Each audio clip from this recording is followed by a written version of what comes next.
Every child in our system is brilliant, and every child in our system deserves the very best. Every child matters. And the adults in our education system, they have an obligation to provide students and each other with a safe and inclusive environment. You may not realize that every staff member plays an important part with students' education experiences. Whether it's riding a bus in the morning, talking to a custodian in the hall, through classroom learning, or within office conversations, each of us has a significant role in ensuring that children feel they belong at their school and are supported in learning.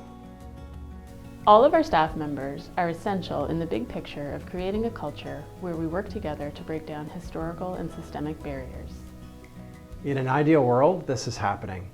However, we know it's not always the reality. From our focus groups with African Nova Scotian students, for example, we've heard from some students that say they feel invisible, and other students that say staff seem to be afraid of them. Still other students told us that teachers sit differently next to white students than they do when they're sitting next to black students. Our evidence tells a story of how some adults in our system do not believe that all of our children are brilliant. Belief systems of adults impact on how children achieve, and therefore, over time, the academic results of African Nova Scotian and Indigenous learners are constantly below the level of other groups of students. Each year, we conduct student surveys where students tell us about their well-being. We know from this data, many African Nova Scotian and Indigenous students do not feel connected to an adult and do not feel a sense of belonging at their school.